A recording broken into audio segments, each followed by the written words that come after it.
Hello, my name is Kitty Williams, and I'm giving an informational presentation for my Communication 110 class, Section IX1, at Southeastern Community College with Professor Alatorre.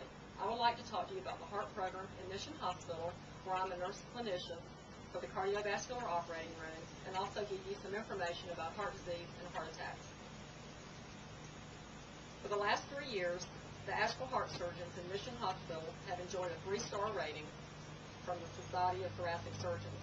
That is the worldwide society, and only 10% of all the cardiac surgery programs enjoy such a rating. More information about that can be found at www.sts.org, the website for the Society of Thoracic Surgeons. Also, Mission Hospital has been benchmarked for 7 of the last 9 years by Thompson Healthcare for being one of the top 100 heart hospitals in the United States. And we are very proud of that distinction. In the fiscal year 2007 to 2008, the Asheville heart surgeons did 1,022 open heart surgeries at Mission Hospital. These were coronary artery bypass graft surgeries and valve replacement and repair surgeries, and some were a combination of both done on a single patient. With the valve surgeries, over 80% of our valve surgeries have turned out now to be repairs, which is much better for the patient than doing a replacement because it usually doesn't require a lifetime of medication. So also I would like to tell you some about heart disease. There are reversible risk factors for heart disease. One of them is smoking. That's probably the biggest one. And then you have hypertension, which is high blood pressure, high cholesterol, being overweight or obese, physical inactivity. Stress is also a big one. Being diabetic, and having taken birth control pills, although the newer birth control pills are not as risky as the ones from years ago. And then you have the non-reversible risk factors we can't do anything about, which is our age. And we have found that women that are postmenopausal have lower estrogen, therefore they're at a higher risk for heart disease. And then you have your family history. You can't do anything for your family history except tell your physician so that they can put that in your chart and they can be aware to watch for certain things that have run in your families. And then we have our race.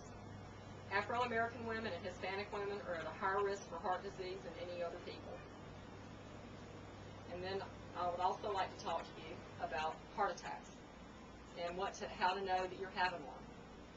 The biggest symptom for heart attacks is crushing chest pain. That's the big thing that everybody hears of. But it can come in different forms. Some people say they have an elephant sitting on their chest. Some people feel like their chest is full. It can be a dull pain.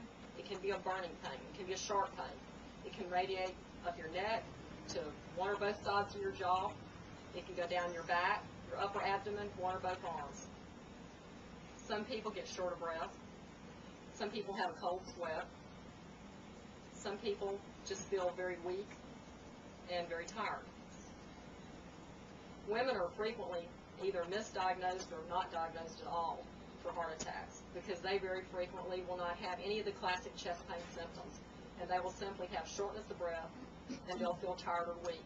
Well, how many women do you know work hard and get short of breath and feel tired or weak? They go to the doctor, they get told they're anxious and they've been doing too many things at once, and they get sent home on an anti-anxiety medicine. So if you ever around someone that's having these symptoms, please don't ever ignore them. If it's you, your loved one, or an acquaintance, a coworker, and please don't just drive them to the hospital yourself. Call 911 and activate the emergency medical system. That is your biggest chance for survival and getting diagnosed.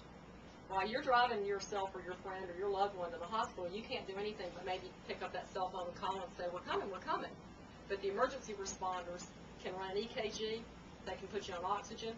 They can give you nitroglycerin to dilate your arteries and get more oxygen to your heart. They can call the physician in the emergency room and talk to them and tell them what they've seen on that EKG, and have that physician and that team ready and waiting at the door for you. So that is one of the biggest things that you can do for survival in a heart attack. And if you'd like more information about Mission's heart program or about the Asheville heart surgeons, about heart disease, its prevention and treatment, or heart attacks, you can go to www.missionhospitals.org and be sure to put an S on the hospital or you'll get a different website. Or you can also go to www.ashevilleheart.com